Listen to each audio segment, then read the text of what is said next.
그거 좀 딱 이게 가장 중요한 게 그거 같아요.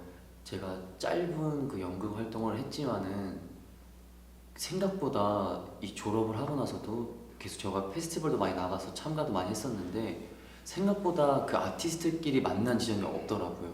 같이 서로 동호되고 교류되고 그게 굉장히 적더라고요. 근데 이 플레이 티켓에서 그 자리가 매개할 수 있는 역할을 하지 않을까 이런 생각이 들어서 그게 잘 굳건하게 잘 건설이 돼서 많은 그 창작하시는 분들이 여기서 서로 교류할 수 있기를 바랍니다. 그래서 응원합니다. 네.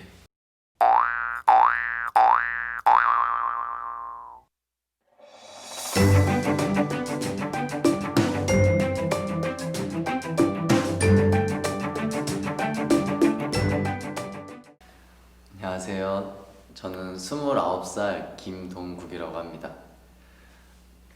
저는 그 극단 순따란을 지금 팀을 창단을 해서요. 4년째 이 안에서 글도 쓰고 연출을 하고 있습니다. 네. 이제 연극영화과 가겠다고 해서 시작한 거는 고등학교 2학년 때부터 시작을 했었고요. 그래서 그 처음으로 이제 외부에서 작업한 거는요 2015년도 그때 처음 연기를 하면서 그때가 맨 처음 시작했었습니다. 꿈을 이제 정해야 된다라고 그런 어떤 압박 그런 게 있었던 것 같아요. 꿈을 꾸지 않으면은 그게 살고 있는 것 같지가 않고 그래서 돌파하고 싶었었어요. 그 고등학교 때 그 지루하고 근데 그런 것들이 순간 겉멋이 좀 있어서 그때 되게 멋스러운 걸 해보고 싶은 거예요. 그게 이젠 그 연극영화과 가게 되는 그 동기가 됐었어요. 맨 처음에 시작은 그렇게 좀 되게 가볍게 시작했었습니다. 지금이 힘든데 이게 그 지금이 그냥 막 어떤 힘들다라는 게 막 정말 이 연습이나 이런 게 지쳐서 힘들다기보다요. 처음에 연기만 했었을 때는 그냥 막연하게 연기만 하면 되는 거구나라고 생각을 했었는데 제가 그 17년도부터 글을 쓰고 이제 연출하기 시작했거든요. 그러다 보니까 이제 연극이 진짜 뭔지 갑자기 알게 되더라고요. 근데 연극이 무엇인지는 모르겠는데 이걸 막 계속 해나가다 보니까 이게 이렇게 하는 게 맞나? 이 생각이 계속 들기 시작하고 그러니까 오히려 안 해야 될 이유들이 많아지는데 그게 원해서만이 아니라 이게 이렇게 해나가도 되는 건가?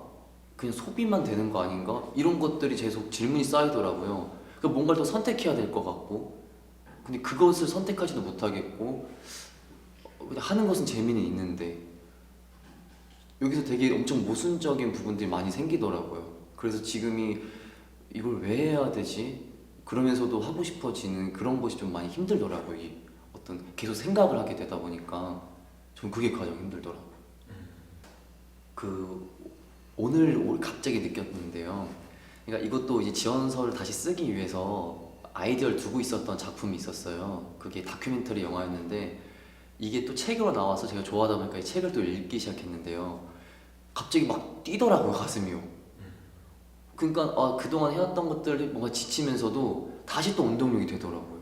근데 만약에 이런 생각이 들더라고요. 내가 작품을 또 발견하지 못한다면? 그럼 그때는 되게 지칠까? 이런 생각도 들었는데 그럼 이게 그 원동력이 될 수 있나? 이런 생각이 좀 들더라고요. 그래서 오랜만에 되게 뭔가 즐거워지고 좀 설렌다고 해야 될까요? 그런 마음이 좀 생겼던 것 같아요. 그게 원동력인 것 같아요. 아직까지는. 맨 처음에 공연을 했었을 때 그때 글을 쓰고자 해서 쓴 건 아닌데 이게 어쩌다 보니까 글을 쓰게 되었더라고요. 이걸 뭔가 많이 각색을 해야 되다 보니까 그러다 보니까 완전히 제 글인 거예요. 이 원작이 있는데 근데 그때 막 잘 몰라서 쓸 줄도 모르고 막 썼는데 그때 뭐 어떤 평론가분이나 이런 분들한테 엄청 혼났었거든요. 이게 이렇게 쓰면 안 된다, 뭐 이렇게 공연 만들면 안 된다라든지 전 되게 발칙한 생각이라 생각했었는데 그래서 그때 겁이 엄청 먹었다가 조금씩 그래도 글 쓰는 거를 놓지 않고 계속 써왔었거든요. 그러니까 어느 지점에서 제가 점점 이 글로써 뽑히기도 하고 또 그 어느 지점에 올라가고 있는 것이 느껴졌었어요. 그때 좀 보람이 느껴지더라고. 이게 연기했을 때와 또 다르게 아예 내가 글을 정립해 나간다라는 게 나만의 언어를 만들어가는 건가? 이런 생각도 들면서 누군가가 내가 바라보고자 하는 그 시점들을 이해하고 또 공감하기도 하고 응원도 하고 있다 이런 생각이 좀 들더라고요. 그때 좀 보람을 느꼈어요.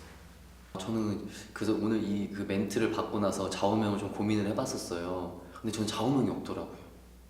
좌우명이 계속 만들어 보려고 오늘 딱히 멋있게 하나 좌우명을 준비해볼까 했었는데요. 이게 안 떠오르더라고요. 근데 이게 왜 안 떠오를까 했더니 제가 뭔가를 정해놓고 그것을 뭔가 대상화돼서 살아가는 게 약간 불편한가 봐요. 좀 약간 좀 비겁한 것 같아요. 그거를 좌우명을 딱 만들었다라는 것부터가 뭔가 이게 뭔가 그 틀에 갇혀 있는 느낌? 그래서 좌우명을 막 안 나오더라고요. 그 5년 안에 저는 목표도 없어요. 목표가 그 상처받게 되고 거기에 못 미치면은 따라오는 그 두려움, 불안감들이 있더라고요. 근데 지금이 목표가 생기려고 해서 그것도 불안해졌어요. 원래는 이게 저 한량같이 좀 더 이걸 여유롭게 하고 그런 뭔가 지원금도 구속받지 않고 내가 하고자 하는 것을 진짜 발견했으면 했는데 지금은 또 어떤 일을 제가 하고 있는 목표가 없다라고 말하지만 또 목표가 있더라고요. 잘 생각해 보면요. 목표가 없는 게 목표인 것 같아요. 저는 목표를 만들지 않으려고 저를 계속 스스로 마주치고 목표를 세우지 않으려고 하는 게 저는 목표인 것 같습니다. 자랑이 이게 막 하나가 제가 특출나진 않는데요. 요 세 가지가 저한테는 잘 버무려져서 그게 장점이 될 수 있을 것 같다는 생각이 들었어요. 이게 하나하나에 사실 자신감도 없는 것 같은데 요 세 개가 같이 붙어 있으면 좀 자신감이 생겨요. 그러니까 제가 쓴 거를 제가 직접 연출하고 연기하는 거. 그래서 이게 저는 이 세 가지를 할 수 있다라는 거 아직까지 좀 부족하더라도 저는 우선 하는 걸 중요하게 봐서 여기에 이 세 가지가 저한테는 장점입니다. 이 세 개가 아직 뭐 하나가 막 완전 뒤떨어지거나 뭐 하나 잘하지 않는 게 그게 저한테는 장점인 것 같아요. 네, 이 작품은 원작은 이제 그 기영도 시인의 그 단편 소설 3개를 제가 연극으로 묶은 건데요. 원래 그 단편 소설이 8개가 있는데 제가 8개를 다 읽어보다가 이 3개가 딱 죽음이라는 이 키워드가 있더라고요. 그래서 이 3개를 엮어보자라는 생각으로 이제 연극을 만들게 되었고 작품 3가지 내용은 공통적으로 등장하는 죽음이 등장을 해요. 죽음을 어떻게 바라보는지 혹은 죽음을 어떻게 대하는지 때로는 되게 직관적이기도 하고 엄청 철학적으로 나는 고민하기도 하고요. 죽음을 맴맴 돌기도 하고 이런 3가지의 그 죽음에 대한 소재로요. 다양한 시선으로 전개되는 게 저희 환상일지라는 연극입니다.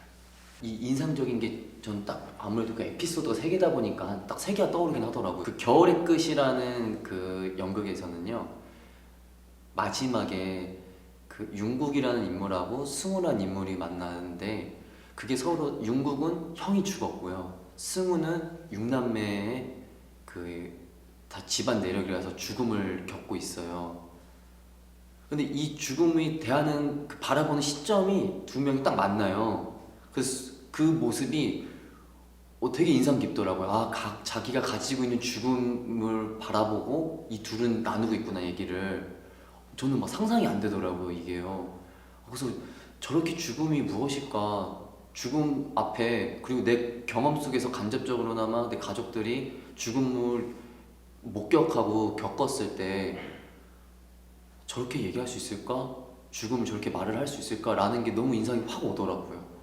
그래서 겨울의 끝은 그게 가장 인상이 많이 남았던 것 같고요. 환상일지는 다른 게 아니라 그 친구의 죽음을 발자취를 쫓는 그 남자가 다른 짓거리를 해요. 그 친구의 죽음을 마주치지 않으려고 비겁하게 도망 다니는 것 같아요. 그 도망 다니기 위해서 술을 쓰는 모습들이 굉장히 인상 깊더라고요. 저는 막 모르는 사람하고 술을 한잔 하자라고 제안하는 이런 장면들이 죽음이 뭐길래 저 사람 저렇게 비겁하게 이렇게 맴돌까 이 생각이 막 들더라고요. 그래서 환상일지에서는 그 남자가 죽음을 피하는 모습이 인상적이었던 것 같고 노만의 마을의 개라는 거기 에피소드에서는 죽음을 가장 직관적으로 바라보고 있어서요. 가장 동물적이기도 하고 되게 가장 보편적이기도 한데 그 앞에 두 가지 연극을 보다가 마지막에 봐서 그런지 죽음에 대한 가장 직관적인 게 되게 솔직하게 느껴졌었거든요. 그래서 아, 저게 정말 동물적인 감각으로 느껴지는 건가? 그래서 그 자신의 개를 보호하려고 하거든요. 그 모습이 가장 인상 깊었던 것 같아요.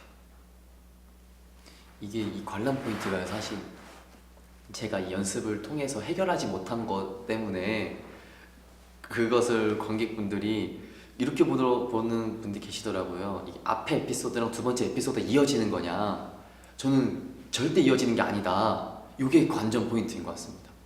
이 부분이 이어지지 않는다라는 거 봐야 이 연극이. 근데 이거 사실 연출로서 이건 해결했어야 됐는데 연출로서 해결하지 못한 게 관전 포인트라는 게 조금 씁쓸하긴 한데, 근데 이게 저한테는 좀 핵심이라서 앞에 에피소드와 두 번째 에피소드는 이어지지 않는다.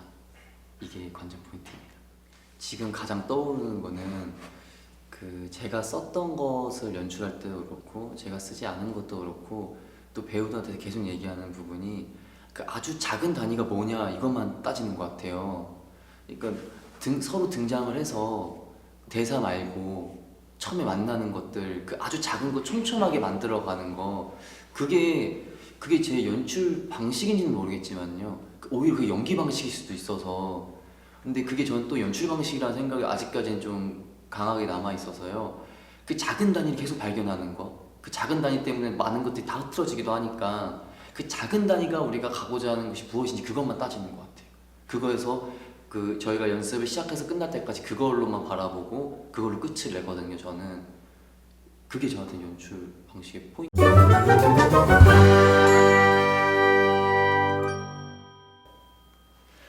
안녕하세요. 연극 환상일지 팀입니다. 10월 23일부터 25일까지 3일로 창고 극장에서 공연합니다.